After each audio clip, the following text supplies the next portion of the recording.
안녕하세요. 살다 보면 별의별 일이 다 있다고 하는데, 저에게는 얼마 전 굉장히 황당한 사건이 일어났어요. 심지어 돈과 관련된 문제였기 때문에 이걸 대체 어떻게 처리해야 하나 전전긍긍 소가리를 했죠. 수많은 어려움이 있겠지만, 특히 돈 문제는 금액에 상관없이 곤란하고 부담스러운 상황이 많은 것 같아요. 심지어 그 금액이 커지면 커질수록 어떻게 대처해야 할지 막막해지는데요.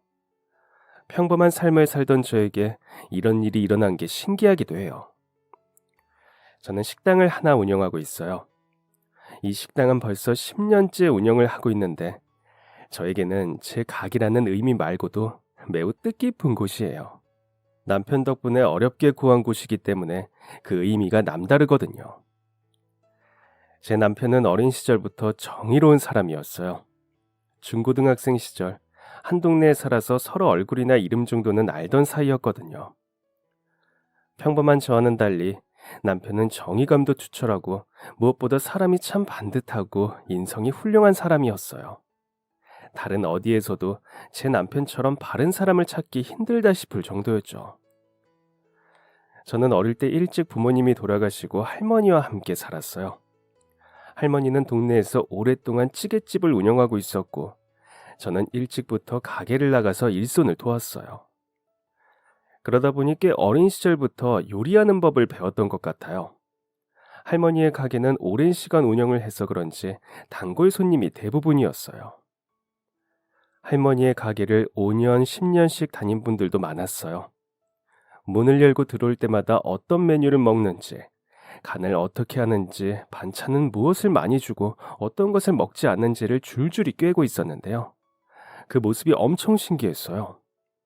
그도 그럴 게 할머니는 연세가 있으시다 보니 제가 학교에서 있었던 일이나 저희 담임 선생님, 친구들 이름을 몇 번이나 이야기해드려도 금방 잊어버리고는 하셨거든요. 항상 할머니 내가 지난번에 말했잖아 라는 말을 입에 달고 살 정도였어요. 그런데 신기하게도 손님들이 어떤 음식을 먹는지 무엇을 좋아하고 싫어하는지는 다 알고 계신 거예요. 저녁 시간 한참 손님들이 많아질 때 누군가 문을 열고 들어오면 좋았어요 라는 말 한마디에 된장찌개에 고추 많이 얼큰하게 라고 단번에 알아맞히고는 하셨어요. 그런 모습을 보면 신기한 것뿐만 아니라 이상하게 마음이 포근해지기도 했었는데요. 사계절 내내 따뜻한 음식을 끓이며 훈훈한 공기 사이로 할머니와 손님들 사이에 정도 가득 차 있는 것 같았거든요. 할머니 음식은 언제 먹어도 한결같다니까요. 에이, 가격이 한결같겠지, 이 녀석들아. 손님들과 그렇게 농담을 주고받는 모습까지도 너무 따뜻하고 포근하게 느껴졌어요. 그래서 저 역시 언젠가 저런 식당을 하는 사람이 되고 싶다고 생각했는데요. 단순히 돈을 쫓는 사람이 아니라 정말 우리 식당을 찾아주는 내 음식을 찾는 분들에게 정성스러운 밥 한 끼, 하루에 쉬어가는 온정을 베푼다는 마음으로 장사를 하고 싶었어요. 그럼 이제 제가 어떻게 남편과 만나게 되었는지를 말해볼게요. 뭐 대단한 드라마나 특별한 사연이 있는 것은 아니지만 그래도 제 삶에 있어서 아주 중요한 부분이거든요. 남편을 만났을 때부터 행복한 결혼 생활을 할 때까지 누군가에게는 평범하겠지만 저에게는 인생에서 가장 아름답고 찬란한 추억이에요. 공부하는 걸 워낙 싫어했던 아이라 대학에 갈 생각은 하지도 않았고 피는 못 속인다는 말 때문인지 할머니를 닮아 그런가 식당 일이 좋아 고등학교 졸업 후에도 가게에서 일을 했어요. 어쩌면 익숙해서일지도 모르겠지만 맛있는 음식 냄새와 포근한 식당의 분위기는 늘 제 기분을 행복하게 만들어줬어요. 그렇게 다른 친구들은 대학도 가고 뭐를 배우겠다고 학원도 다니고 회사에 취직하는 애들도 있었는데 저는 앞치마를 두르고 식당에서 일을 했어요. 어린 나이에 오래된 식당에서 일하는 게 부끄럽지 않냐고 물어보는 사람들도 있었는데 전혀 그렇지 않았어요. 가끔 친구들이 나라면 어른들 오는 그런 밥집에서는 일 못할 것 같아 라고 이야기를 하기도 했는데 에휴, 너네 아직 어른 되려면 멀었구나 하고 받아치고는 했어요. 해가 기울면서 뜨끈한 국물을 찾아 뱃속을 따뜻하게 채우면서 하루를 마무리하는 진짜 어른들의 세계를 아는 사람이라면 오래된 식당을 촌스럽거나 무시하기 힘들 테니까요. 할머니가 점점 연세가 드시면서 식당에서 제가 일을 하는 비율도 점점 커졌어요. 서빙의 계산, 그래봤자 할머니가 만든 반찬을 담거나 바쁠 때 달걀 프레이를 굽는 게 전부였었는데 어느샌가 나물도 무치고 찌개에 간도 맞추고 있었죠. 아이고, 이젠 네가 식당에도 되겠다. 아유. 제가 보글보글 끓는 찌개 앞에서 재료를 넣고 있으면 할머니는 흐뭇하게 웃으면서 그렇게 이야기를 하고는 했어요. 그리고 저에게 이런저런 조리법들도 많이 알려주셨어요. 가게는 반찬도 계절에 따라서 꽤 다양하게 바뀌었는데요. 종류가 많지는 않지만 그래도 그때그때 계절에 따라 가장 맛있는 재료들을 사용해서 무침부터 볶음, 구이까지 다양하게 만들었어요. 그러다 보니 할머니 가게에서 일을 하면서 기본으로 20가지가 넘는 음식 레시피를 배우게 된 것 같아요. 특히 할머니는 비름나물 무침이랑 배추전을 진짜 기가 막히게 만드셨는데요.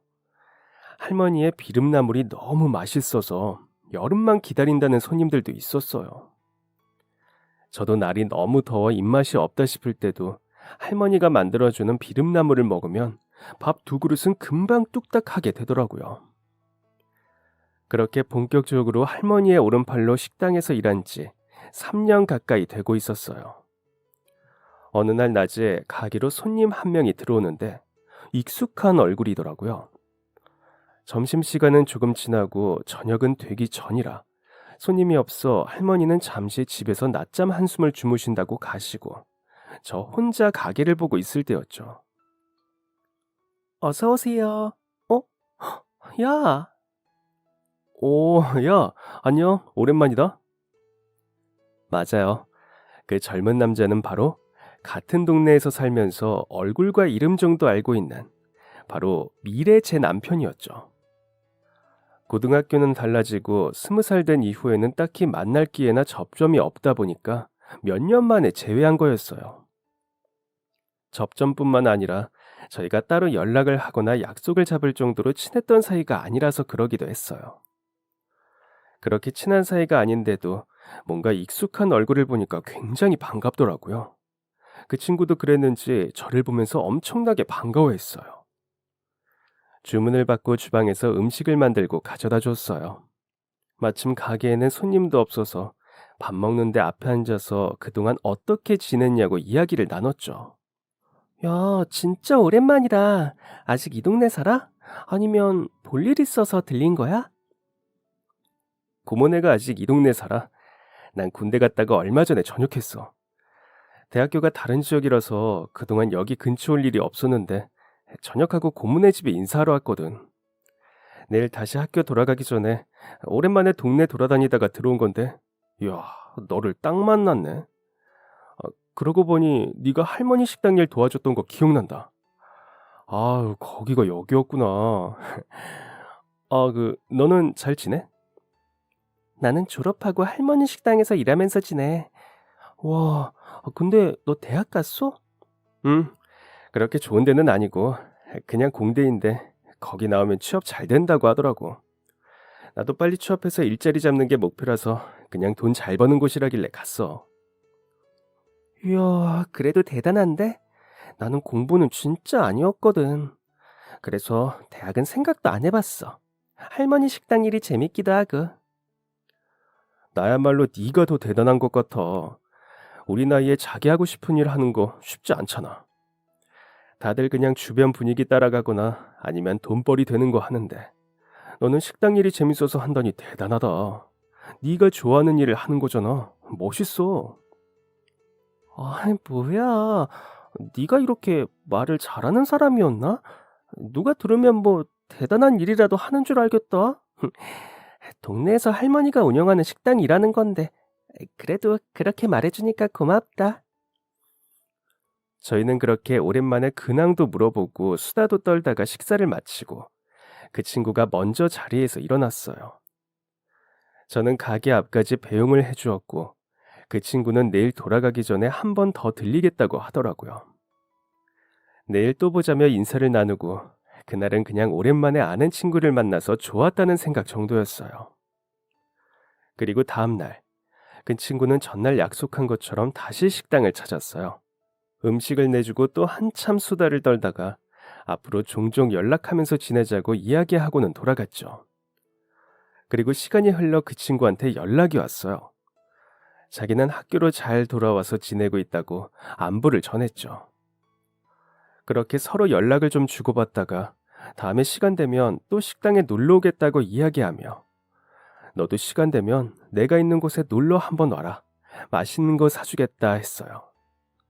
그때는 그냥 가볍게 넘겼는데 어느 날 연휴를 맞아서 가게 문을 닫고 쉬게 되었는데 문득 그때 친구가 했던 이야기가 생각나더라고요.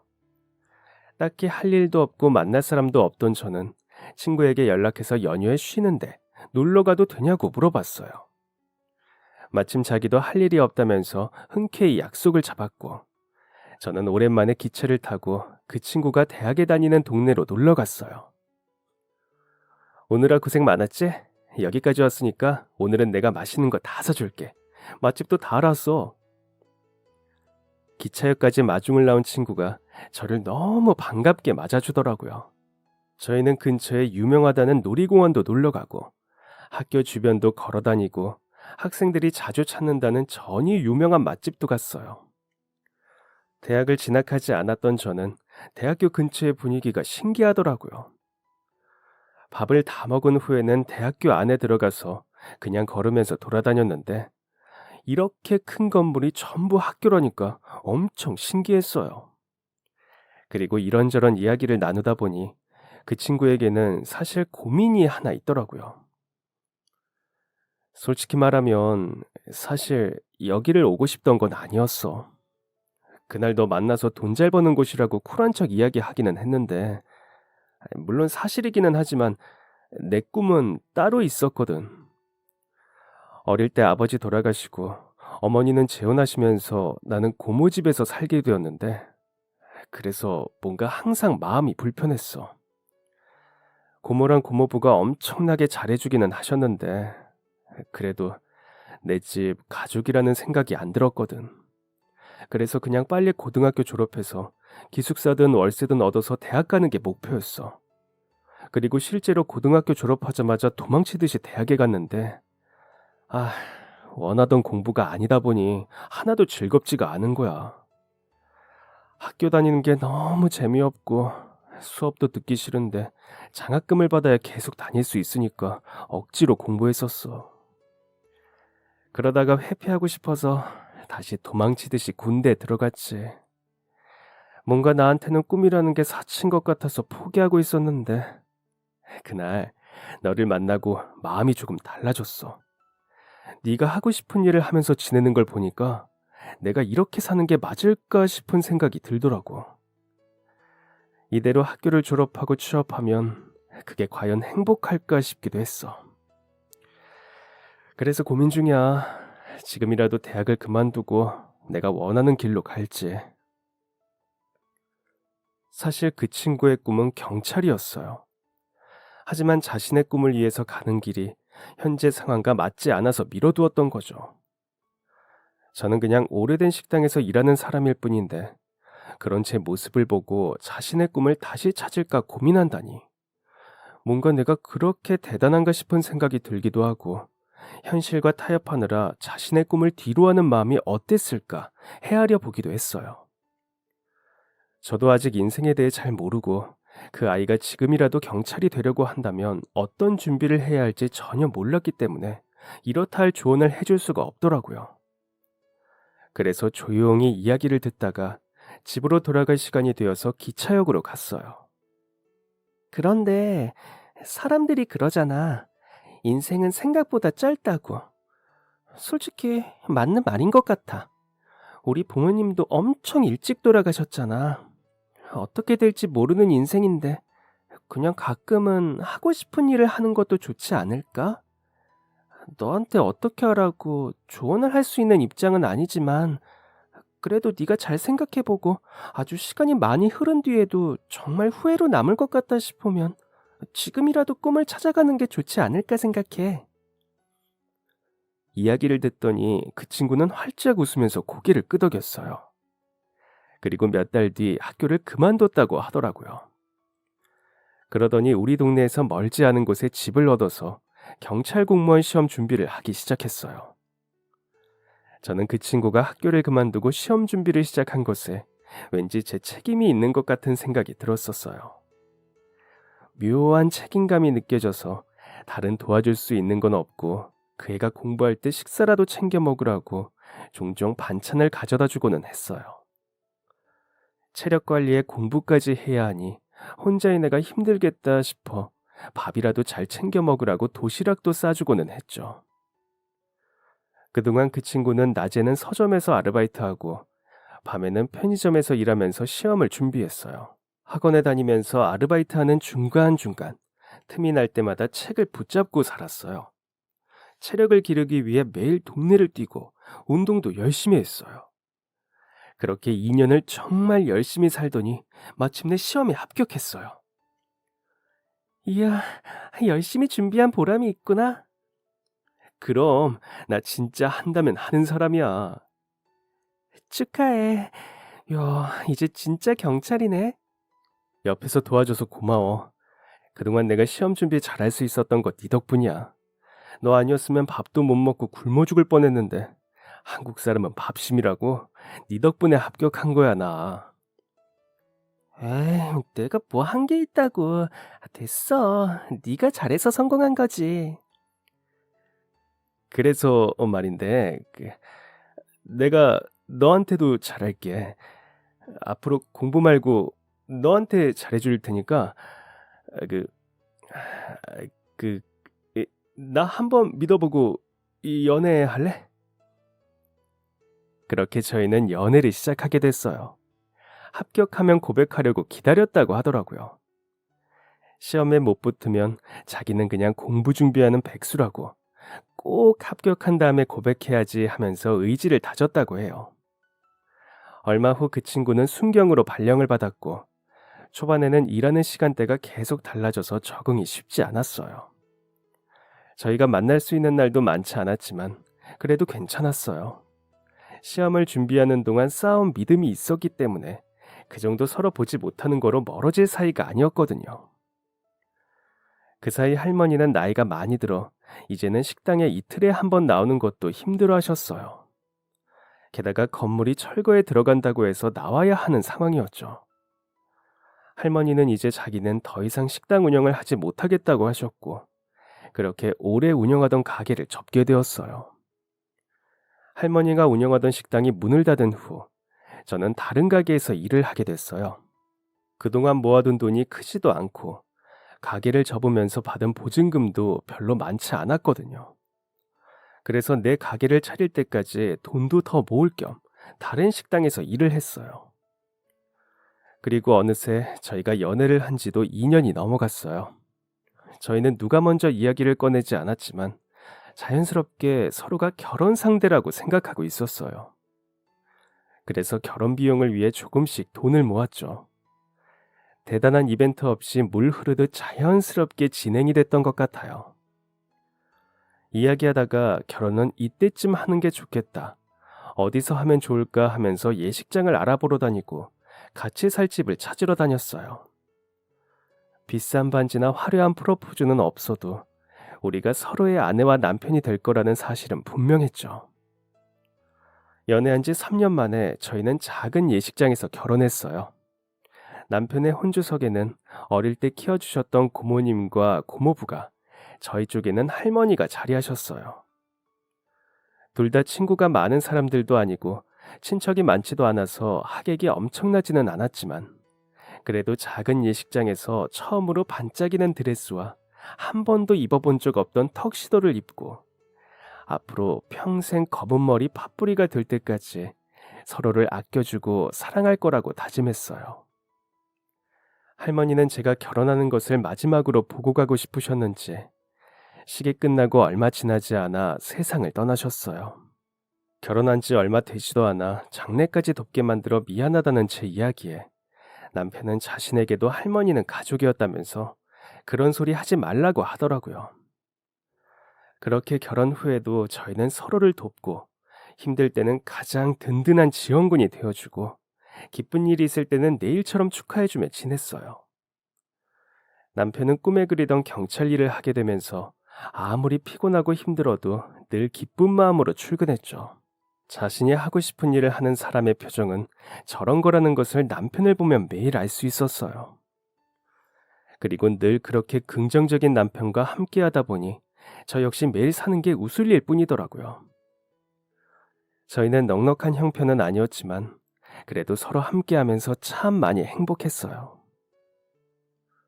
여보, 내가 얼른 진급하고 빨리 돈 많이 벌어서 당신이 원하는 식당 차려줄게.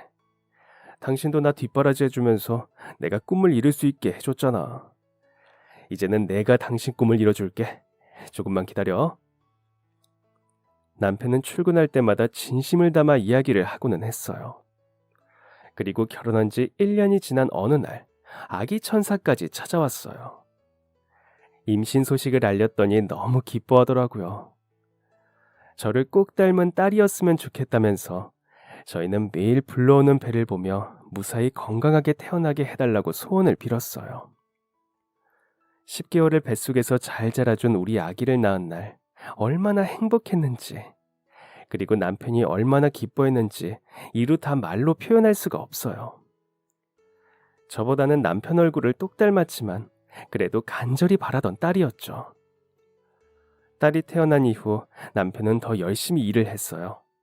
제가 아이를 낳고 나서 몸이 조금 안 좋아져서 일을 할 수 없게 되어 남편 혼자 외벌이 해야 했거든요. 미안하기도 하고 저는 돈 걱정하지 말고 몸 건강해지는 것만 신경 쓰라면서 푹 쉬라는 이야기에 고맙기도 했어요. 다행히 제 몸은 차차 회복되었고 아이도 건강하게 자라주었어요. 천천히 걷고 말하고 성장하는 모습을 보면서 저희 부부는 이래서 아이를 낳는구나 깨달았죠. 하지만 몇 년 후 남편은 사랑하던 경찰 일을 그만둬야 했어요. 어느 추운 날 퇴근하고 돌아오던 길, 뇌동맥류가 파열되면서 뇌출혈로 급하게 응급실로 옮겨졌거든요. 빠르게 병원으로 옮겨졌지만 한동안은 의식을 찾지 못했어요. 그리고 일주일 정도 의식불명 상태로 병원에 입원했다가 다시 심정지가 발생하면서 그대로 세상을 떠났죠. 사랑했던 남편이 한순간 세상을 떠나게 된 것은 저에게 큰 충격이었어요. 저랑 아이는 하루아침에 집안의 가장을 잃어버렸죠. 게다가 남편은 아직 경찰로 근무한 지 10년이 채 되지 않아 연금도 나오지 않는다고 했어요. 대신 갑작스러운 사망으로 인해 퇴직 처리가 되면서 수당이 나오더라고요.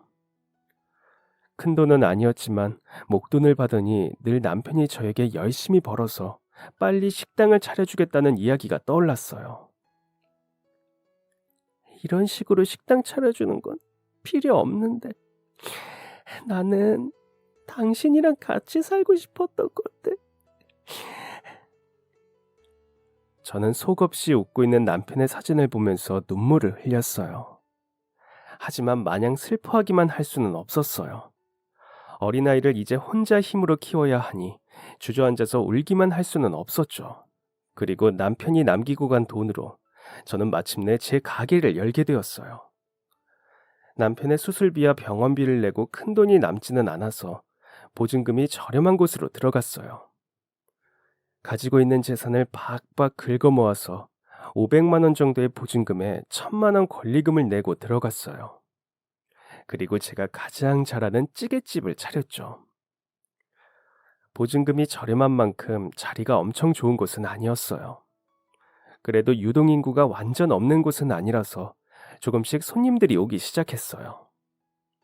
한 1년 동안은 그냥 월세를 겨우 낼 정도로 장사가 됐어요. 다행히 시간이 지나면서 주변 상권들도 조금씩 변화하기 시작하고 그동안 손님들 사이에 입소문이 나면서 매출도 오르기 시작했어요.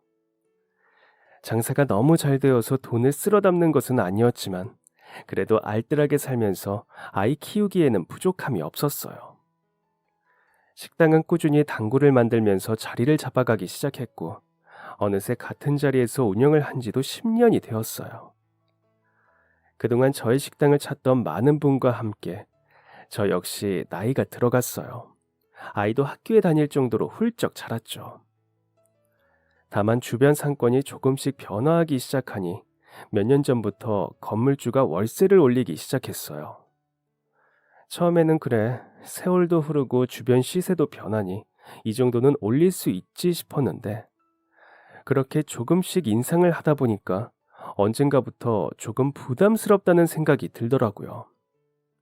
그래도 워낙 보증금이 적게 들어있어서 다른 가게로 옮기기도 그렇고 또 제가 10년 가까이 장사한 곳이다 보니 식당도 동네도 그리고 손님들과도 정이 많이 들어서 계속 그 자리에서 하고 싶었어요.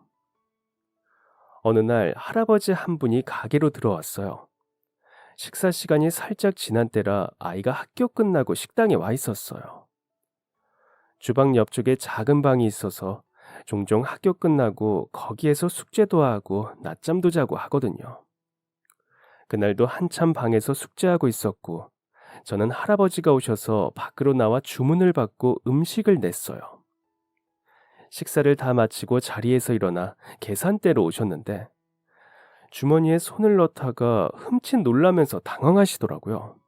갑자기 분주하게 상의와 바지 주머니를 막 뒤지기 시작하시더니 엄청나게 당황한 얼굴로 저를 쳐다보셨어요. 아이, 여기, 계좌 이체도 되나? 네? 아, 그럼요. 아니, 내가 깜빡하고 지갑을 안 들고 왔네. 아들한테 전화해서 계좌 이체해달라고 할 테니 번호 좀 알려줘. 할아버지는 어딘가로 전화하시더니 제가 알려드린 계좌번호를 불러주었어요.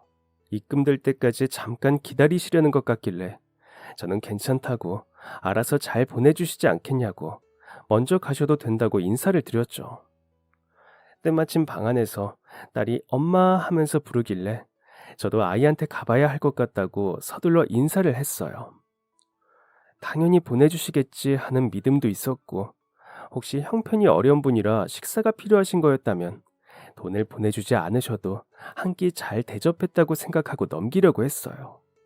그렇게 그 일에 대해서는 잠시 잊고 있다가 며칠 후 식당 매출 중 현금을 입금하러 은행에 방문했어요. 입금하고 통장을 보는데 잔액이 이상하더라고요. 제가 알고 있는 금액과 전혀 다른 액수가 적혀 있길래 깜짝 놀라서 다시 봤어요. 근데 아무리 봐도 이상한 거예요. 이게 뭔가 싶어서 봤는데 문득 계좌이체를 해주신다던 할아버지가 떠올랐어요. 입금 내용을 보니까 그날 드신 밥값에 끝자리 0을 하나 더 붙여서 보내신 거였어요. 실수로 잘못 보내셨구나 싶은 생각이 들었지만 문제는 돌려주고 싶어도 방법이 없었어요. 다시 보내드려야 할 그분의 계좌번호가 없었거든요. 저는 부랴부랴 가게로 돌아와서 바로 종이에 커다랗게 글자를 적었어요. 김치찌개 계좌이체 해주신 어르신을 찾습니다. 금액을 더 많이 잘못 입금하셨어요. 저는 가게 앞에 잘 보이게 종이를 붙여두고 부디 어르신이나 아시는 분이라도 지나가면서 그 글을 보기를 바랬어요. 그분에게 어떤 돈인지 모르겠지만 제 기준에서는 너무 큰 금액이라 그냥 실수로 넘어갈 수 있는 정도가 아니었거든요. 사실 100원이라도 누군가가 저에게 잘못 보냈다면 돌려주는 게 맞다고 생각해요. 문득 이런 생각이 드는 저를 보면서 이런 점은 남편에게 배운 것 같다 싶었죠. 종이를 붙여둔 지 며칠이 지났을 때였어요. 가게로 그때 그 할아버지가 들어오시더라고요. 어르신! 아이고 깜짝이야. 돈 받으러 왔다가 귀청 떨어지겠네. 왜 이제 오셨어요? 제가 혹시 못 찾을까봐 얼마나 걱정했는지 아세요? 아니, 돈이 더 들어왔으면 날름 꿀꺽할 것이지. 뭐 한다고 찾아. 남의 돈을 어떻게 마음대로 꿀꺽해요. 그리고 어르신에게 필요한 돈일 수도 있는데 그러면 쓰나요? 그건 도둑질이죠. 아하이, 뭐 이렇게 양심적인 사람이 다 있어. 다른 사람이었으면 좋다고 입 싹 닫고 모른 척 했을 텐데. 아이고, 그러다 무슨 일이 생길 줄 알고요. 그래도 이렇게 오셔서 정말 다행이에요. 계좌번호 알려주세요. 얼른 돌려드릴게요. 나 참, 아이, 공짜로 들어온 돈 돌려주겠다고 이렇게 노력하는 사람 또 처음 보네. 아주 양심적이야, 응? 아주 대단하구먼, 진짜. 에휴, 자네 같은 사람이 세상에 더 많아지면 참 좋을 텐데 말이야. 에휴, 기분이다. 오늘 여기서 제일 비싼 거 먹고 갈 테니까 밥부터 먹고 돈 받자고. 할아버지는 저처럼 양심적이고 마음이 고든 사람 처음 본다며 견물생심이라고 갑자기 생긴 돈은 누구나 탐내기 마련인데 대단하다고 계속 칭찬하셨어요. 저는 당연한 일을 했을 뿐인데 식사하시면서 계속 부끄러울 정도로 칭찬하시더라고요. 그렇게 다행히도 실수로 받은 큰 돈을 드릴 수 있었어요. 그리고 그 후로 할아버지는 완전히 저희 가게 단골이 되었어요. 일주일에 많으면 7일 내내 최소 3일 이상은 가게에 와서 식사하고 가셨거든요. 어느 날은 제가 무친 비름나물을 드시더니 예전에 고향집에서 먹던 맛이 난다면서 집에 가서 가족들도 드리고 싶다고 챙겨달라고 하시기도 했어요. 그러더니 반찬값이라며 돈을 두고 가셨죠. 작은 해프닝 이후 재밌는 단골이 생긴 기분이라 저도 할아버지가 올 때마다 반갑고 즐거웠어요. 월세 때문에 남는 게 없지만 그래도 이렇게 재밌고 소중한 손님들이 계셔서 장사하는 게 즐거웠어요. 그런데 어느 날 건물주가 바뀐다고 연락이 왔더라고요. 그런가 보다 넘어가려 했는데 문제는 새롭게 바뀐 건물주가 세를 더 올린다고 하는 거예요. 법적으로 올릴 수 있는 최대치까지도 모자라서 관리비를 인상한다고 하더라고요. 지금 내는 관리비의 무려 2배였어요. 아니, 지금 월세도 몇 년 사이 너무 올랐는데 여기서 더 올린다고요? 저희 진짜 남는 거 없어요. 관리비를 그렇게 많이 올리시면 저희는 뭐 먹고 살아요. 아유, 내가 뭐 힘이 있나? 새로 바뀌는 건물주가 그렇게 하겠다는데 안 들었지? 아니면 뭐 이 보증금이랑 권리금 챙겨서 나가는 수밖에 없지. 지금 보증금으로 이 주변에 가게 구하기 어려운 거 잘 아시잖아요. 아니, 가게 고치면 권리금 못 받고 나간다는 거 듣고 누가 계약을 해요? 내가 어떻게 도와줄 수 있는 게 없네. 새로 바뀐 건물주랑 통화해봐. 하지만 새롭게 바뀐 건물주도 요즘 주변 시세가 이러니 어쩔 수 없다는 말뿐이었어요. 가게를 수리하게 되면 나중에 권리금도 받을 수 없다는 계약을 내거니 들어오겠다는 사람이 있을 리가 없죠. 게다가 어디서 나온 소문인지 건물이 철거에 들어갈 수도 있다는 이야기가 퍼지면서 더욱더 계약자를 구하기가 어려웠어요. 권리금이라도 받으면 그 돈으로 주변 다른 가게라도 구할 텐데 만약 그걸 받을 수 없다면 저는 이 동네에서 장사를 접어야 했어요. 그렇게 나름 어떻게든 권리금을 받아보려고 이리 뛰고 저리 뛰며 노력했으나 결국 방법을 찾지 못했어요. 이대로 시간만 가면 월세와 관리비로 있던 돈도 다 날리겠다 싶은 생각이 들어 어쩔 수 없이 권리금을 포기한 채 장사를 접기로 했어요. 그동안 감사했습니다. 찾아주신 분들 덕분에 제가 이곳에서 10년간 식당을 할 수 있었어요. 고맙습니다. 모두 복 많이 받으세요. 월말까지 장사하기로 합의를 보고 저는 가게 앞에 메모를 붙였어요. 오랫동안 한자리를 지키던 곳이니 다들 왜 장사를 접는지 궁금해 하시더라고요. 억울한 마음에 손님마다 붙잡고 사정을 이야기했어요. 많은 분이 공감해 주시고 다른 곳으로 옮기면 어디인지 꼭 말해달라고 찾아가겠다고 해주셔서 그나마 상처받은 마음을 위로받을 수 있었어요. 그리고 장사를 접기 이틀 전쯤 한동안 얼굴을 뵐 수 없던 할아버지가 오셨어요. 뭐야? 가게를 접어? 아니, 이제 좀 먹을 만한 곳 찾았나 했더니 왜 가게를 접어? 아이, 그러게요. 저야 마음 같아서는 계속하고 싶은데 건물주가 세를 너무 올려서 관리비가 이제 2배예요. 저 그거 내면 진짜 마이너스예요. 땅 파서 장사할 수는 없으니 어쩔 수 없죠. 그래서 어디로 가는데? 어디로 갈지 모르겠어요.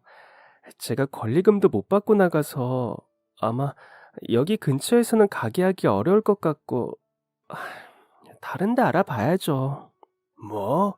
권리금을 못 받아? 아유, 참 이거 아주 웬 진짜 양아치가 건물주로 들어왔나 보구먼. 응? 에휴, 이제야 밥 좀 먹을 만한 곳 찾았나 했더니 에휴, 이? 난 그러면 이제 어디 가서 밥 먹나? 아직 이틀 더 남았으니까 너무 아쉬워하지 마세요. 아니면 나중이라도 먹고 싶은 거 이야기해 주시면 제가 반찬해서 보내드릴게요. 아유, 이 사람이 이렇게 착하니까 그런 나쁜 놈들이 등을 쳐먹으려고 하지. 에휴, 뭐 액땜했다고 생각해야죠. 혹시 알아요? 다른 더 좋은 가게 자리 찾아서 이번에 진짜 대박 날지? 아이고, 아주 긍정적이다. 긍정적이야. 아이고. 그렇게 마지막으로 유쾌한 어르신과 농담을 주고받고 좋아하시는 반찬을 잔뜩 싸서 쇼핑백에 담아들었어요. 오늘은 반찬값 주고 가지 마세요. 이건 제가 마지막으로 드리는 선물이니까. 아니, 돈도 없다는 사람이 자꾸 이렇게 퍼주기만 하면 어떡해. 거참, 이거 내가 오늘도 지갑을 안 가져와서 계좌이체 해줄 건데 괜찮지? 그럼요. 오늘 밥값 안 주셔도 괜찮아요. 그리고 이번에는 절대 헷갈리지 말고 돈 잘 확인해서 보내주셔야 해요. 내가 바보인 줄 아나. 2번 실수는 안 해. 알겠으니까 다음에 또 보자고. 네, 조심히 들어가세요. 그날을 마지막으로 할아버지는 오지 않으셨어요. 그리고 마지막 날까지 저는 정들었던 손님들과 인사를 나누고 필요하신 분들에게 반찬도 나눠드렸어요. 그동안 사용하던 물건들은 중고 판매 업체에 팔고 오랫동안 제 손길이 닿았던 가게 구석구석을 정리하니까 기분이 이상하더라고요. 가게를 정리하면서도 앞으로 어디에 자리를 잡아야 하나 싶은 고민이 많았어요. 그렇게 모든 정리를 마무리하며 마지막 날을 보냈죠. 그리고 며칠 후 돌려받은 보증금이랑 이것저것 확인을 하러 은행을 찾았어요. 부동산을 통해서 주변 시세를 알아보고 왔더니 눈앞이 더 막막하더라고요. 알아본 가게들의 보증금과 권리금들을 보면서 걱정이 한가득이었어요. 그러면서 통장 정리를 하는데 또다시 눈이 휘둥그레졌어요. 이게 뭐야? 다시 한번 제가 아는 것과 다른 통장 잔액이 들어있더라고요. 보증금을 돌려받은 것까지 치더라도 원래 남아있어야 할 돈이랑 크게 차이가 났어요. 혹시 싶어서 다시 살펴보니 역시나 할아버지가 다녀간 날 또 돈이 잘못 입금되어 있더라고요. 그때 부동산에서 연락이 왔어요. 사장님, 여기 부동산으로 빨리 와보셔야 할 것 같아요. 부동산에서 빨리 오라는 연락에 받은 돈은 이따가 다시 보내드려야겠다고 생각하면서 은행을 나왔어요. 그리고 부동산으로 갔는데 익숙한 분이 앉아 계시더라고요. 어르신? 왔어? 아유, 이 젊은 사람이 빨리빨리 다니지. 기다리다 하늘 갈 뻔했네. 여기는 왜... 그리고 아까 은행 갔더니 저 됐고. 자, 얼른 자리에 앉아. 어? 빨리 계약하고 가봐야 하니까. 계약이요? 그래. 거기 멀뚱하게 서 있지 말고 빨리 앉아. 늙으니 목 아파. 저는 할아버지의 이야기에 자리에 앉았어요. 앞에는 계약서가 놓여 있더라고요. 보니까 지하철역 앞에 새로 생긴 오피스텔 주소와 이름이 쓰여 있었어요. 이게 뭐예요? 뭐긴 뭐야, 가게 계약서지. 보증금 3천만 원의 새 가게라 권리금 없어. 아까 보증금 받았지? 네? 내가 그저께 3천만 원 보내줬잖아. 받았어, 못 받았어? 받았어요. 그런데 보증금이라뇨? 자자, 그럼 보증금도 있겠다. 계약해. 여기 월세랑 관리비는 오피스텔 사람들 다 받는 거라 어쩔 수 없고, 월세는 나머지 내 밥값이랑 반찬값이라 생각하고 반만 내. 저 건물 없어지니까 자네가 가게 그만하고 싶다 하기 전까지 가게 마음대로 뺄 일 없으니까 알아두고, 혹시 나 떠나고 나서도 월세 못 올리게 할 거니까 그것도 걱정하지 말고. 아마 우리 아들놈이 받게 될 건데 내가 단단히 일러둘 테니까 걱정하지 마라. 어르신... 아니, 자네 식당에서 밥 먹는 게 내 유일한 낙인데 자네 없으면 늙은이 굶으라는 거요 뭐요. 내가 다른 건 몰라도 자네 비름나물 없으면 밥을 못 먹어. 어르신, 감사합니다. 정말 감사합니다. 에헤이, 감사는 무슨, 나 좋자고 하는 건데 나 밥 먹으려고 해주는 거야. 감사할 거 하나도 없어. 그리고 가게 인테리어도 내가 개업 선물로 해줄 테니까 내일 같이 업자 만나러 가자고. 아이고, 거참. 가게 계약하자니까 왜 울어? 어? 좋은 날 무슨 눈물바람이요. 정말 상상도 못했어요. 이번에도 돈을 잘못 입금하신 거라고 생각했는데, 알고 보니 할아버지는 건물을 4~5채 정도 소유하고 있는 부동산 부자였더라고요. 그 오피스텔 외에도 갖고 있는 건물이랑 땅까지 동네에서는 꽤 유명한 현금 부자였어요. 말로는 제 음식을 먹지 못할까봐 이렇게 하시는 거라고 하지만 사실은 제 안타까운 사연을 듣고 마음을 써주신 것 같아요. 저는 그냥 속상한 마음에 푸념한 건데 그 이야기를 듣고 이렇게 큰 선물을 해주시다니 감사하면서도 한편으로는 죄송한 마음이 들기도 했어요. 제가 해드린 것에 비해 너무나 과분한 선물이었거든요. 다음 날은 어르신과 함께 인테리어 업체를 만났어요. 오래된 식당만 운영하던 저에게는 굉장히 생소한 예쁜 인테리어들을 보여주더라고요. 부담스러워서 가장 저렴한 재료와 시공을 받으려고 했더니 어르신이 또 호통을 쳤어요. 아니, 이 사람이 누구 망신을 주려고? 1층은 건물의 얼굴이야. 자네 가게는 내 얼굴이나 다름없다고. 다른 사람들이 가장 먼저 보는 곳인데 삐까번쩍 금을 발라도 부족하구만. 뭘 저렴한 걸 자꾸 찾아. 젊은 양반이 이렇게 센스가 없어서야 원. 이 친구가 여기 인테리어 쪽에서는 잔뼈가 굵은 사람이라 실력이 아주 좋으니까 알아서 잘해줄 거야. 여기 식당 사장님이 워낙 센스가 없으니까 자네가 보고 예쁘고 좋은 거로 잘해주게나. 사장님의 호통 때문에? 덕분에? 저는 어쩔 수 없이 가게 인테리어를 아주 멋지게 했어요. 텔레비전에서나 보던 고급스러운 테이블과 의자, 벽지색까지 아주 예쁘더라고요. 특히 좋았던 점은 주방이었는데요. 그동안 오래된 식당에서 주방 청소한다고 매일 애를 먹었는데 딱 들어갔더니 싱크대며 타일이 너무 깔끔한 거예요. 심지어 싱크대는 최신 기술이라면서 물이 잘 빠지는 구조로 되어서는 한쪽에는 컵을 바로바로 씻을 수 있는 기계도 있었어요. 요리하는 곳도 엄청 넓고 가스레인지 화력도 좋더라고요.